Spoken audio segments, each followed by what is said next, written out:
Definitely not my cleanest session, but we were able to make some money by taking a couple trades, trading on the right side of VWAP mainly, and one break-even trade that we definitely want to get into. There was even another setup at the open that was right out of Futures 2.0, so for anyone that's unfamiliar, just head over here to ASFX TV, and you'll get my full strategy for free, as well as any markups we go over here, they're going to be out of there. So let's see this first setup. I mean, this is the cleanest one. Trading on NQ, the first break of opening range low. The first 15 minutes of that day, they paint these horizontal lines. All of it's included with the new dashboard that came out. You see on the bottom right here, our new indicator. It paints all the VWAPs for you as well as this dashboard on the bottom. But I don't want to chase this first break of open range low. If you're a returning viewer, you definitely know that by now. Then I want to see if sellers can sustain that move. So we get a pullback right to New York VWAP. Definitely your first sign to try to sell it, right? Sellers are in control. Let's move back down. You could definitely scalp some money in that. Trading it back down to the low. Actually, a really clean trade. Just didn't see it super clearly because ES was just melting. But we get another pullback to the same very VWAP. Still making these lower highs. Sellers are defending under every VWAP. We're underneath the overnight. I mean, you can see everything down here. Underneath the overnight, the previous day's New York here, and today's New York session. Sellers are in control.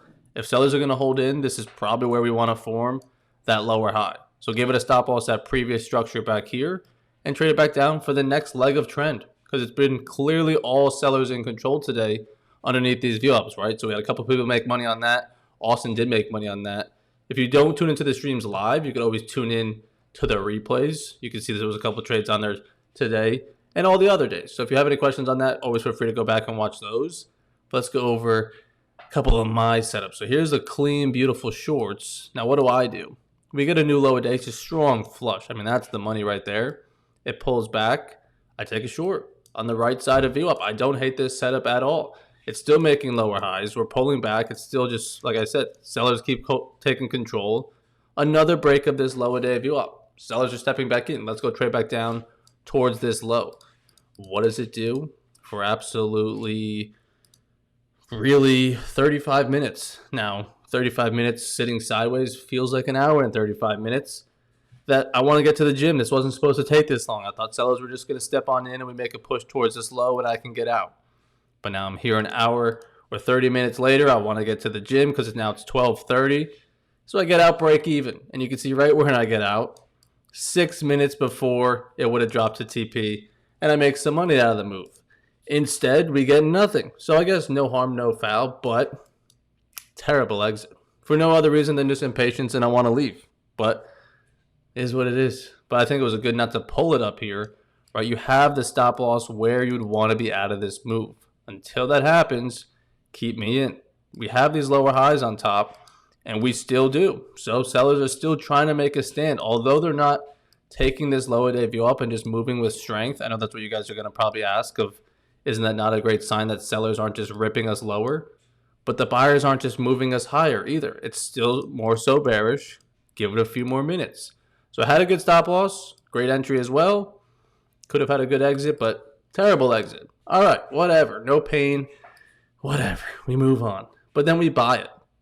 Now this one's terrible. Did we make some money? Sure, but it's not good. Not a good setup at all. You can read the notes here. Long from the gym. Excuse me? This man's long from the gym? Yeah, don't know what to tell you on that one. That one never really happens.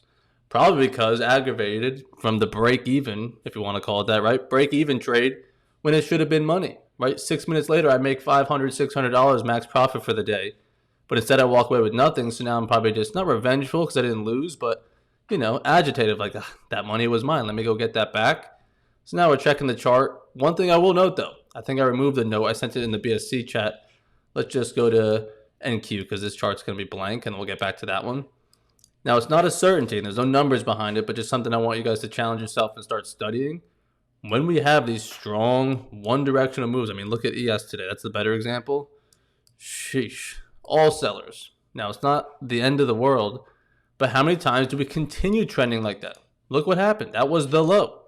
We didn't make a new high. Obviously, that'd be pretty crazy. But we also don't make new lows either. It's almost just like we exhausted ourselves in the first hour. There's our range. We can't sustain. We move down on ES 100 points. We're not probably going to pull back and move another 100 points or even 50. You know what I mean? So I wasn't really expecting a breakout. I knew that.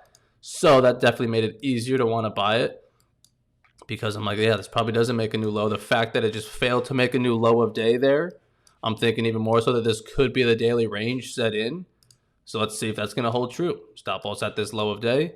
Let's trade it up. So we trade it up to here. I get out and then right back in. Whoa, whoa, whoa. Get back in. What are you doing? So quickly said that. Get on out. What are you doing? You just got in long. You're at the gym. What are you doing getting right back in? Don't know. So we take a break. We go finish the rest of our workout in peace as we should. And as I always do. And it pulls back to the VWAP, the one that we know we want to trade off of. The beautiful setups, right? The best setups came off of this New York VWAP earlier. Clean bounces, right? If you're selling it here, if you're selling it there, you're selling it there, that's the price that pays. Well, it pulls on back there. All right, it's been all sellers today. I'm not expecting a breakout, but since I'm getting priced close to VWAP, I could still potentially make money because I don't need it to even go even close to the low of day, which I didn't. So we get in short, and this is still not even properly managed when you really think about it. A good short, I like that. The stop loss, I like that as well. I get out. I mean, you could even go to the 2 minute here because I think it was just when you condense things and you see the full picture, it's like, yeah, that's just the pullback. What are you doing? Like, why are you getting out, I guess you'd say? But just a little bit heavier. I'm all over the place today, clearly, which really shouldn't be. I should have had just one winner, but it goes back to the point of that first trade. The outcome of it, not even just the P&L, but just the way you managed it, dictates the future of that day a lot of the time, right? Since I didn't make money on that first one, that's why I'm taking this second one and likely even the third one. Where if I had properly managed that first one, made the money out, first of all, would have been max profit on the day. I'm not going to keep on trading, but I wouldn't have been inclined to because it's like, yeah, you did good. But since I feel like I didn't do good, I want to keep on going. You know what I mean? So that's why it's paramount that a lot of time you secure profits to reduce the risk of this afternoon happening. You know what I mean? It's not about maximizing the whole first trade. It's about eliminating the risk of having these terrible days in the afternoon. So hopefully that makes sense because too many times I mismanaged something early when it could have just been easy, simple green, and now my afternoon's ruined because I'm taking my anger out over there. All right, so get green, stay green. But let's go to this short again. You can see I get out. A little bit heavy, get back in. What the hell we go? Why'd you get out? If it was too heavy, why'd you get back in? Don't ask me. But then we're full out on the flush. Again, there's no real target on this. I'm not taking it all the way to the low. It would have went a little bit lower, but same message as we've been preaching on stream every day. Think about even that move.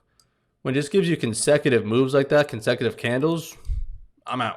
You know, they often don't sustain like that, especially on a day when we've been kind of ranging for the last 2 hours. So up and down, but not really. I mean, it was break even up and up. So I guess not up and down, but felt a lot uglier than it was. You know what I mean? Like it was a break even trade that should have won. And then a long, okay, cool. And then a winning short. So it's a green day. We were up pretty close to max profit. I think we made like 550 on the 50K account with top one futures. So pretty close to the 20% consistency rule there of going for $600 a day. So if you need an account with them, I'm trading 3 50K instant fundeds. And I picked up a 1Ignite account to try to play with those as well. So if you need one with them, my code's always running the best deal. Try it out. You could potentially get up to 60% off your first account if you haven't bought one yet. So make sure you double check that with code Evan. But that's what I'm rocking here. So that's why I try to get that 600. And we did. So now, pretty clean day P&L wise. But let's look at what they say in golf. There's no pictures on the scorecard. But this definitely was the trade of the day.